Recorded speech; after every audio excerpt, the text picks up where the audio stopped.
Démarrer. Super, je pense qu'on est en ligne, donc bonjour à toutes et à tous. Oui. Bienvenue à cette semaine de live qui est organisée par Chance. De mon côté, je suis Charlotte et je m'occupe du développement de notre communauté chez Chance. Et d'ailleurs, je serais curieuse de savoir d'où vous nous écoutez. Ce soir, voilà, vous pouvez peut-être vous emparer du chat pour nous dire à quel endroit vous êtes en ce moment, peut-être dans quelle région, dans quelle ville.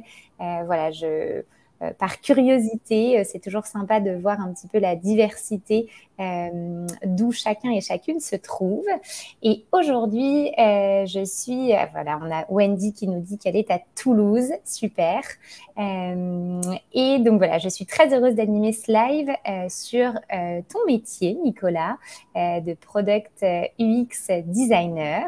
Et je te remercie beaucoup d'être là et voilà, de nous présenter aujourd'hui ton parcours et comment tu en es arrivé à ce métier.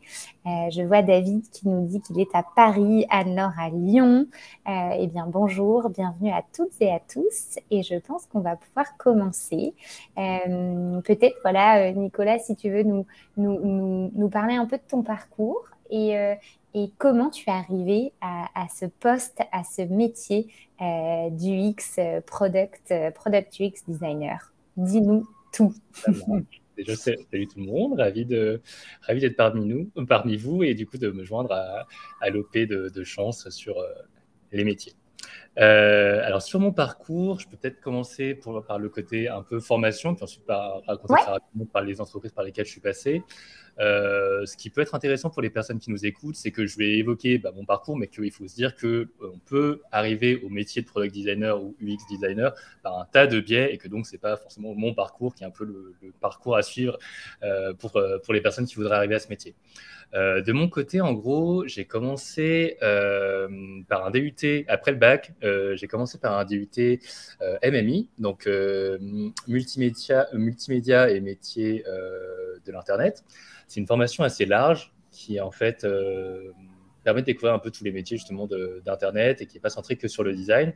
Donc c'est là évidemment que j'ai commencé vraiment à découvrir le design, mais j'avais aussi des cours sur tout ce qui était le marketing, la communication, le développement. On avait aussi des choses liées aux chiffres, la comptabilité, etc. Donc c'était vraiment très très large et super enrichissant. Et ça permettait vraiment d'avoir une vue 360 sur tous les métiers du web. Et après le DUT, qui se fait donc en 2 années, j'ai voulu poursuivre quand même mes études un petit peu parce que je sentais justement que je n'étais pas encore suffisamment spécialisé et que finalement, avec ce que j'avais à l'issue de mon DUT, ça ne me permettait pas forcément de viser un métier en particulier. Je n'étais pas encore très au clair. Donc, j'ai voulu continuer et je suis passé par une école qui s'appelle Ethique, donc qui est à Montreuil.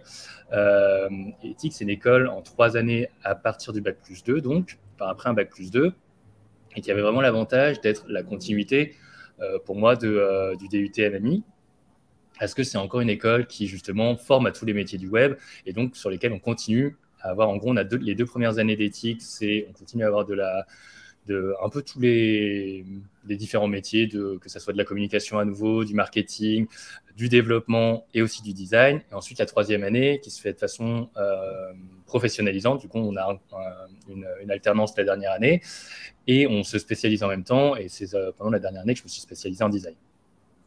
Super. Voilà pour où j'en suis, comment je suis arrivé là en termes de formation et peut-être en termes d'expérience pro plutôt. Ouais. Pendant du coup les études, j'ai eu différents stages, alternances à faire. Un des premiers stages que j'ai pu faire, c'était justement au Figaro. Et là-bas, c'était vraiment trop cool parce que j'ai vraiment pu découvrir de façon hyper concrète en fait, comment ça fonctionnait quand on est dans une entreprise. Qu'en fait, il y a tout ce qu'on apprend à l'école. Finalement, c'est très théorique et finalement, même si on a des travaux de groupe en cours, on se demande toujours ce qui est la réalité et comment ça marche une fois qu'on est dans une grande entreprise. Et vraiment, du coup, en arrivant au Figaro, j'ai pu voir comment fonctionnait une équipe de designers. Vraiment, on était 6 designers, je crois, à l'époque où je suis arrivé en stage. Et pour le coup, c'était vraiment génial de voir toute l'émulation autour du design, voir comment les designers échangeaient et comment ils bossaient sur les différentes problématiques. J'ai enchaîné avec un contrat pro au Figaro, donc j'ai vraiment pu poursuivre là-bas et c'était vraiment hyper intéressant. J'ai eu une expérience ensuite où j'ai bossé dans une boîte de logiciels de traduction. Donc là, j'ai un peu fait un virage après le Figaro. Je sais pas si ça vaut trop le coup que je m'épanche sur sur cette expérience. C'était vraiment très cool dans le sens où j'étais un peu le seul designer et j'ai appris beaucoup de choses. J'avais pas mal de choses à faire. Et puis, j'ai pu toucher également à l'aspect marketing, faire des designs pour faire des boîtes de logiciels, faire des publications dans la presse, des choses que je n'aurais pas imaginé faire. Ce que je regrette un petit peu dans cette expérience, au final, c'est que j'étais justement le seul designer et du coup, j'avais un peu perdu ce que j'avais au Figaro, qui est le côté grosse équipe de designers, équipe de designers qui vont pouvoir échanger et du coup, tout ce qu'on s'apporte avec l'échange, l'enrichissement. Après, du coup, mon expérience dans cette boîte, je suis retourné au Figaro, parce qu'en fait, il y a eu une opportunité pile poil où je commençais un petit peu à me dire je voudrais quand même rechanger d'environnement. Il y avait un designer que je connaissais qui partait, et du coup, j'ai pu retourner au Figaro pour bosser. Donc là, vraiment en CDI et pour pouvoir bosser sur des plus gros projets. Je peux notamment bosser sur des projets de refonte de l'application du Figaro. J'ai pu aussi bosser sur... En fait, le Figaro est un groupe qui a plein de marques. Donc, en fait, ça donne vraiment l'opportunité de bosser sur différentes thématiques. Je peux bosser sur notre marque de sport à l'époque, donc Sport 24. Je peux un petit peu bosser sur du TV Mag, et puis sur un petit peu de Madame Figaro. Enfin bref, un petit peu toutes les problématiques. Et donc, j'ai appris vraiment beaucoup de choses.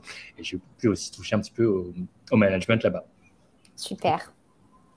Très complet. Merci beaucoup, Nicolas. Et peut-être aujourd'hui, si tu vois, si tu devais donner un conseil à quelqu'un qui souhaite se diriger vers ce métier, qu'est-ce que tu lui donnerais comme conseil? Qu'est-ce que tu partagerais à cette personne?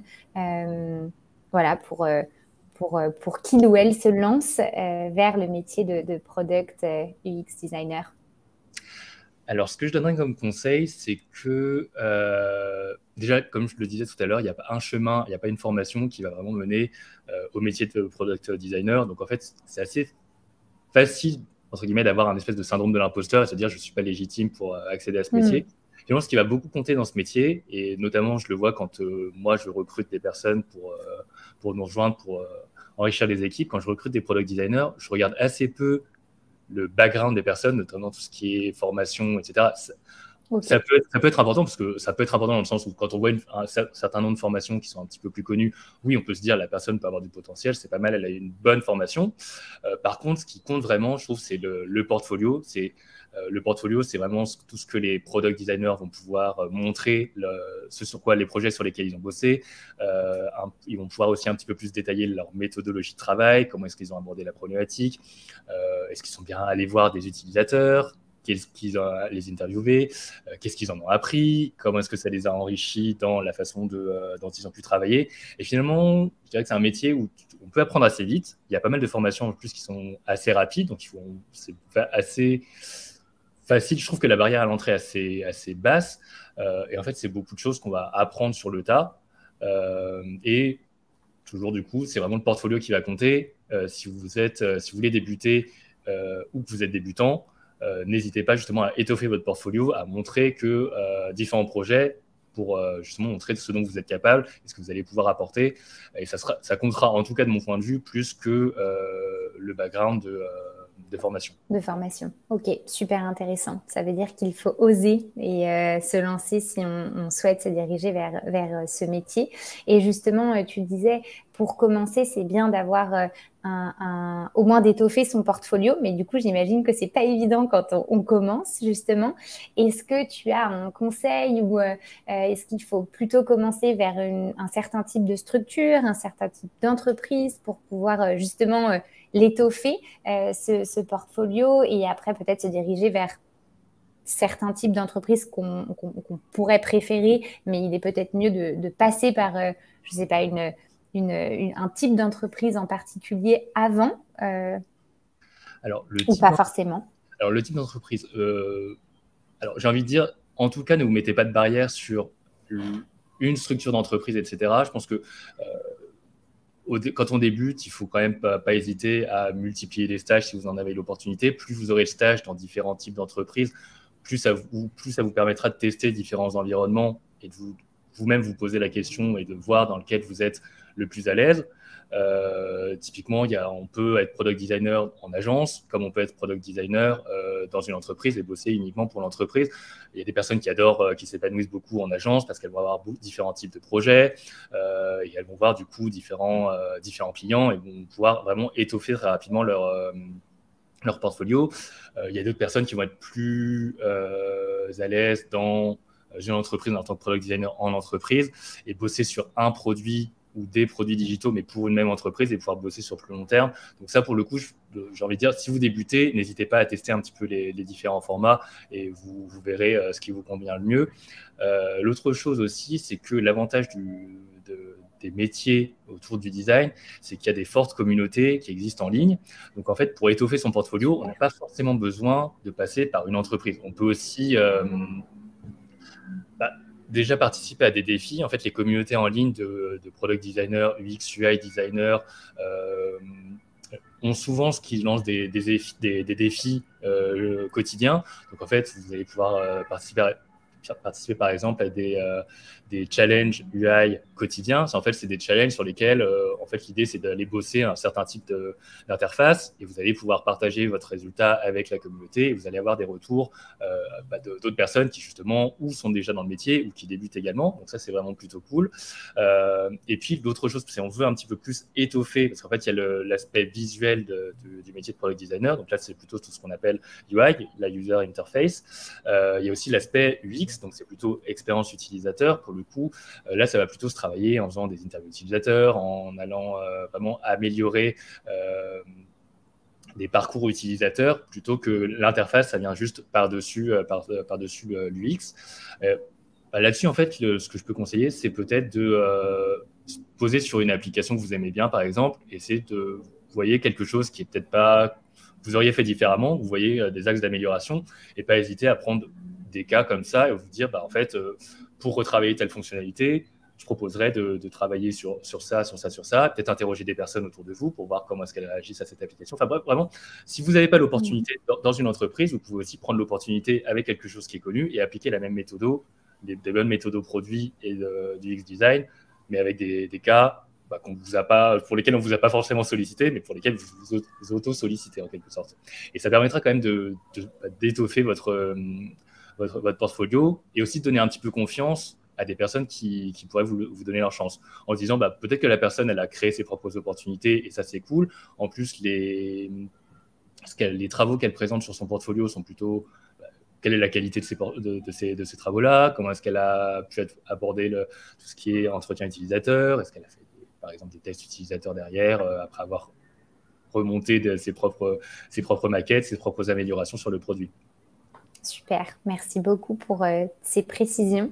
Je rebondis sur ce que tu disais tout à l'heure. Aujourd'hui, tu manages et donc tu recrutes aussi des talents pour tes équipes. Et je voulais savoir un petit peu quels sont les... donc, c'est chouette, tu t'arrêtes pas forcément à la formation et donc au background un peu plus universitaire de la personne. Et du coup, peut-être quelles sont les qualités et je sais pas, 2-3 qualités, 2-3 compétences un peu recherchées, enfin toi en tout cas que tu recherches et auxquelles tu prêteras une attention assez particulière dans tes recrutements? Alors moi, je dirais la première qualité d'un product/UX designer, ça serait vraiment l'empathie. En fait, c'est un métier sur lequel on va chercher à résoudre des problématiques utilisateurs. Et en fait, du coup, l'écoute est quelque chose de très important et de savoir se mettre à la place d'un utilisateur, c'est vraiment central dans le métier. Souvent, en fait, quand on est en phase de recherche, on va interviewer des personnes. C'est assez important de pas justement de poser des questions qui sont très ouvertes, de pas biaiser les questions et de pas arriver avec ses propres conclusions avant même d'avoir posé des questions, d'avoir suffisamment d'ouverture d'esprit pour se dire je vais poser des questions qui vont me permettre de découvrir des choses sur les utilisateurs et vraiment comprendre quel est leur problème. Et à côté de ça, je pense qu'il y a aussi le côté j'écoute et je suis également capable de retranscrire ce que j'entends sur les problèmes des utilisateurs comme étant quels axes de solutions je vais pouvoir mettre derrière. Donc le côté j'écoute, je suis capable d'analyser, je pense que ça c'est assez important. Il y a aussi, je pense, le côté la créativité. Je pense que clairement c'est quelque chose qui est important dans le métier, dans le sens où il ne faut pas se dire que tous les designers vont apporter. Enfin, les designers sont là pour apporter toutes les solutions. Parce qu'en fait, c'est quand même un métier où c'est assez collaboratif et on aide à accoucher de la solution, entre guillemets, avec d'autres membres de l'équipe. Et après, c'est quand même important je dis créativité dans le sens de ne pas forcément avoir peur de changer le statu quo, entre guillemets, de dire qu'en fait, il ne faut pas toujours revenir sur des solutions qui existent déjà. C'est pas mal de se dire ce qui marche ne fonctionne peut-être pas correctement et on peut complètement si ça marche pas, il ne faut pas hésiter à un peu réitérer ou changer de route. Exactement. Et puis peut-être que le dernier truc qui peut vraiment faire la différence aussi, c'est je dirais quand même avoir un certain sens de l'esthétique, être attiré par tout ce qui est quand même assez esthétique. Parce qu'en fait, au-delà évidemment, je pense que juste proposer une interface qui est belle, mais qui n'est pas très fonctionnelle derrière, ça ne fonctionne pas. Et de la même façon, si vous proposez une interface qui est hyper fonctionnelle, mais qui est assez rebutante d'un point de vue esthétique, ça ne marchera pas non plus. Donc, je pense que ça ne veut pas forcément dire qu'il faut être hyper à l'aise dans les deux. On peut quand même avoir des forces et des faiblesses, peut-être un peu plus expérience utilisateur et un peu moins interface dans le design, enfin dans l'esthétique. Mais c'est quand même bien d'avoir un équilibre entre les deux, je dirais, et de pouvoir quand même créer des interfaces qui soient, si ce n'est belles, au moins qu'elles ne soient pas rebutantes, disons. Ok, génial. Et par rapport à ça, qu'est-ce que toi tu préfères dans ton métier, dans ce poste? Et peut-être qu'est-ce que tu aimes le moins? Intéressant. Ce que j'aime le plus, c'est vraiment le côté inventer des nouvelles choses et améliorer des choses. En fait, j'aime bien l'idée de se dire, je pense qu'on a un peu tous connu des interfaces, on a un peu tous déjà grogné après des interfaces je sais pas, de dénoncer des services publics, mais quand on doit déclarer ses impôts, je pense qu'il y a plein de fois où on se dit, mais ce truc est mal fait, l'interface est un peu rebutante, pourquoi est-ce que c'est pas amélioré? Je trouve qu'en fait, se dire que ce que j'apprécie, moi, c'est de me dire qu'avec mon métier, je peux, je ne veux pas dire que je révolutionne la vie des gens, mais en tout cas, l'améliorer à mon échelle, je peux améliorer en créant une meilleure expérience et en essayant de faire en sorte que l'expérience soit la plus fluide possible et ait le meilleur sens possible pour des utilisateurs. Je me dis que j'améliore à mon échelle un petit peu leur vie quotidienne à un endroit donné quand ils vont passer par nos produits. Ce que j'aime aussi, c'est le côté contact des utilisateurs. C'est vraiment aller écouter des gens, parler à des gens. En fait, on reste pas dans sa bulle et ça permet quand même de bousculer un petit peu des croyances qu'on pourrait avoir. Quand je parlais tout à l'heure du fait que c'est important d'avoir de l'empathie quand on est product designer, product ou UX designer, c'est qu'en fait, c'est bien de ne pas arriver avec ses croyances et de se dire ce que je crois est la vérité absolue. Quand on est en contact avec des utilisateurs, on se rend compte assez rapidement que en fait, l'usage qu'on croit que ces utilisateurs font de notre service ne correspond pas du tout forcément à la façon dont nous on design. Et donc, c'est toujours bien d'aller revérifier auprès des utilisateurs qu'eux comprennent bien ce que nous, on imagine qu'ils vont faire de la même façon que nous, on l'a imaginé, en gros. Et ça permet quand même de revenir un petit peu de remettre un petit peu en question des croyances qu'on pourrait avoir. Et je trouve que c'est quand même important, du coup, et intéressant dans le métier. D'autres choses que j'aime bien aussi, c'est le côté très en contact avec différentes équipes. Comme je le disais, en fait, l'idée, c'est pas de se dire on est product designer et c'est à nous d'avoir toutes les solutions, d'inventer toutes les choses. En fait, on est beaucoup en contact avec d'autres métiers, notamment des product managers, qui vont, eux, gérer vraiment le côté priorisation, qui vont gérer tous les contacts, les points de contact avec les différentes parties prenantes, le côté business, le côté marketing, etc. On est beaucoup en contact également avec des développeurs, des personnes de la tech, du coup, à qui on va donner nos maquettes pour qu'eux puissent tourner en code, en gros, et rendre ça réel. Et on est aussi en contact avec le marketing, etc. Et je trouve ça assez intéressant d'être dans des positions où justement on n'a pas forcément de rapport hiérarchique avec tout le monde, mais en même temps, on doit quand même faire en sorte que l'orchestre joue correctement tous ensemble, sans qu'il y ait vraiment de réel chef d'orchestre. Et je trouve ça assez intéressant comme équilibre, de se dire on est un rouage qui permet de faciliter le fait que les gens puissent travailler ensemble et avoir de l'idéation ensemble. Génial. Et sur le côté où tu t'interrogeais sur ce qui est un peu plus frustrant peut-être, je pense que parfois ça peut venir de l'environnement de travail, mais selon le type d'entreprise dans lequel vous allez travailler, moi je sais qu'il m'est arrivé parfois de me dire il y a trop de strates de hiérarchie et on est un petit peu... il y a trop de strates de hiérarchie, trop de personnes à mettre dans la boucle et du coup il y a un peu ce côté manque de vélocité. Ça, je pense que ça va dépendre du contexte. D'autres choses aussi, je pense qu'il peut être frustrant, mais qu'il faut en gros savoir quand on fait ce métier, c'est que justement on n'a pas de rapport hiérarchique avec les personnes qu'on est aussi censé coordonner, avec lesquelles on est censé travailler. Et du coup, il faut vraiment faire en sorte de travailler en bonne intelligence. Donc, parfois, évidemment, idéalement, ça se passe bien et tout le monde vraiment joue le jeu. Parfois, il peut y avoir quelques petites frictions autour de ça, mais je pense que du coup, ça dépend vraiment de avec qui vous travaillez et dans quel environnement vous travaillez. Super. Oui, comme le dit, il y a parfois un peu de politique dans le... En fonction de l'environnement de travail et donc du type et de la culture peut-être de l'entreprise dans laquelle vous travaillez. Merci beaucoup, Nicolas, pour ça.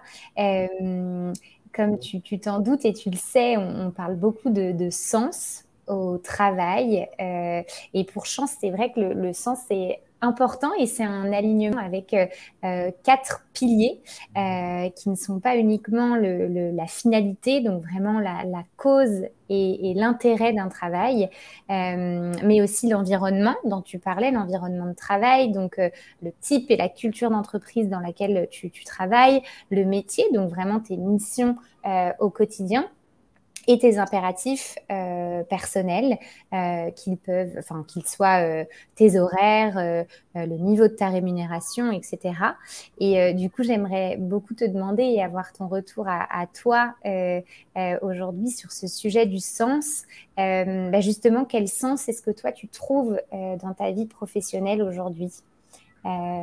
Voilà, avec cet alignement et ce sens qui prend en compte ces 4 piliers fondateur d'un travail.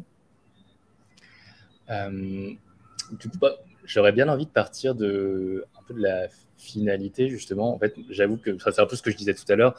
Finalement, moi, j'aimais beaucoup l'idée de me dire, j'ai envie que mon métier, en fait, on passe quand même beaucoup de temps au travail, une bonne partie de la journée, et du coup, au cumul de la vie, ça fait énormément de temps, et j'ai pas forcément envie de le mettre au service de quelque chose qui, pour moi, n'a pas de sens pour la société, qui n'apporte pas quelque chose de positif pour des personnes. Donc, c'est vrai que moi, sur la finalité, j'avais beaucoup le côté, j'ai envie d'avoir un métier qui sert aux autres, pouvoir travailler à améliorer, à mon échelle, évidemment, la vie des gens, ou en tout cas, y contribuer. Donc, ça serait le côté finalité. Oui. Sur le côté environnement, je pense que c'est assez lié à mes 2 dernières expériences. J'ai bossé en start-up. Je bosse actuellement en start-up et j'ai bossé également en start-up 5 années avant de rejoindre Chance. Dans les 2 cas, justement, j'ai rejoint des entreprises qui avaient une mission sociétale. Donc, Chance, c'est de lutter pour l'égalité des chances, faire que le passé ne dicte pas l'avenir professionnel des gens. Dans ma boîte précédente, c'était une boîte qui menait des consultations citoyennes. Le but, la boîte s'appelait make.org, M-A-K-E.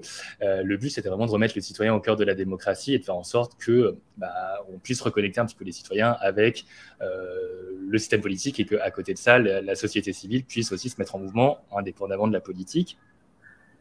Donc, pour le coup, c'est vraiment les environnements sur lesquels j'ai bien aimé travailler. C'est à la fois une entreprise qui a une mission sociétale qui vraiment vise un bien au-delà de ce que nous on fait. Et de l'autre côté, ce que j'apprécie en fait bosser dans une startup, c'est le côté, je parlais tout à l'heure de vélocité, c'est des environnements très mouvants dans lesquels il y a des choses qui peuvent se faire très rapidement. On bosse en agilité, il y a moins de hiérarchie, ce qui est quelque chose qui a pu un petit peu plus me frustrer par le passé. Et du coup, je trouve que c'est assez stimulant. Et Oui. on apprend des choses, on ne sait pas forcément de quoi demain sera fait, on ne sait pas si dans 3 mois, ce sur quoi on est en train de bosser sera toujours là, est-ce qu'on sera toujours en train de bosser sur le même sujet.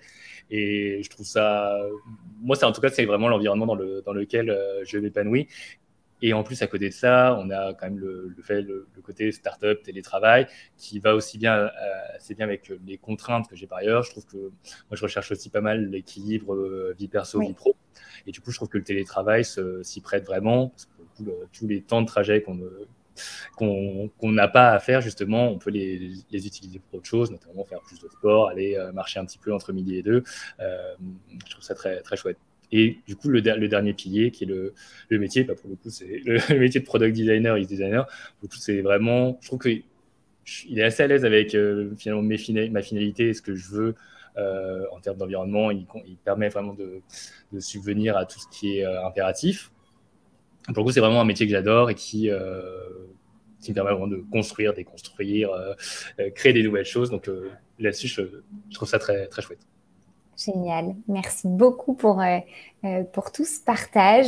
Je regardais voir, parce qu'il nous reste 3 petites minutes avant de nous quitter.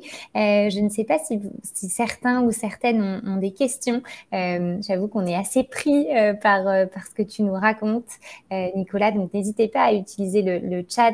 Voilà, si vous avez une question, qu'on puisse avoir peut-être le temps de les aborder ou de l'aborder en fonction du nombre qu'on aura. Je vois des personnes en train de taper. Je vois voilà Adeline qui te demande s'il y a des compétences essentielles pour ton métier. Les compétences essentielles, alors je dirais sur les compétences, les hard skills, du coup, ce qu'on appelle, c'est vraiment la maîtrise des logiciels de design. Donc vraiment, nous, on bosse plutôt sur du Figma. Enfin, grosso modo, une bonne partie de la communauté design est sur Figma maintenant. Donc, je dirais que c'est quand même une des compétences principales, pouvoir monter des maquettes sur Figma, utiliser des fonctionnalités assez poussées de l'outil, et puis pouvoir créer des prototypes, etc. Et puis à côté de ça, des compétences un petit peu plus soft skills, du coup, ça serait quand même avoir, c'est ce dont je parlais tout à l'heure, tout ce qui est empathie, sens de l'écoute et pouvoir se remettre en question. Super, merci beaucoup Adeline et merci Nicolas. Et Anne-Laure te demande justement sur les différentes expériences que tu as eues, est-ce que ton métier, tes missions étaient exactement les mêmes, notamment justement tu as parlé des différences entre agence et entreprise, est-ce que tu as toujours eu le même type de mission ? Alors moi, j'ai toujours bossé, je n'ai jamais bossé en agence. Par contre, j'ai des amis qui ont déjà bossé en agence. Grosso modo, j'étais toujours sur un produit en particulier, notamment au Figaro, j'étais sur l'application mobile en instant T sur le Figaro, sur le TV Mag, mais c'est pas jamais en parallèle. Donc oui, c'était en gros ou refondre le produit ou l'améliorer. Chez Make.org et chez Chance, c'est la même chose, toujours pour un produit et vraiment l'améliorer sur certaines parties, des fonctionnalités qu'on va vouloir ajouter, améliorer, etc. En agence, je pense que je ne serais pas le mieux placé pour parler du travail en agence, mais l'avantage généralement qu'on a en agence, et c'est pour ça que c'est assez intéressant pour des personnes qui débutent, c'est vraiment de voir beaucoup de nouveaux projets qui se succèdent dans différents types d'univers, d'industries. Le désavantage un petit peu que je vois dans le fait de bosser en agence, c'est qu'il faut bosser très vite et du coup, on a moins le temps de suivre les projets sur la durée. Donc, c'est plutôt c'est pour ça que c'est plutôt de l'UX design qu'on va faire en agence, je trouve. Des personnes qui bossent en agence diraient peut-être pas la même chose.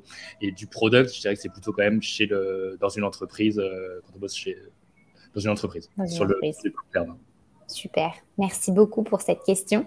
Et je vois qu'il est déjà 17h29, je pense qu'on va prendre la dernière question de Domitille et qui conclut assez bien, je pense, qui te demande justement si tu as des ressources à conseiller aux personnes qui nous écoutent pour justement monter en compétences quand voilà, on a envie tout seul de se lancer et d'en apprendre plus sur le métier.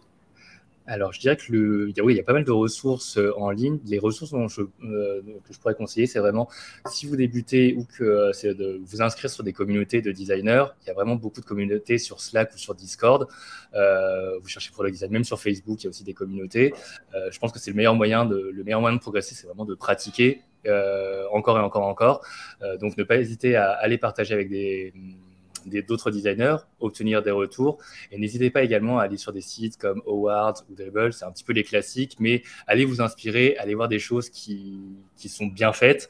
Et du coup, ça vous permettra d'avoir déguisé votre œil et de vous améliorer, notamment sur tout ce qui est aspect visuel.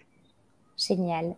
Merci beaucoup Nicolas. Il est 17h30 pile poil, ça passe très vite, donc on doit malheureusement se quitter. Merci à vous toutes et tous pour vos questions et merci à toi Nicolas pour ton temps. On vous souhaite une très bonne fin de journée et à très bientôt.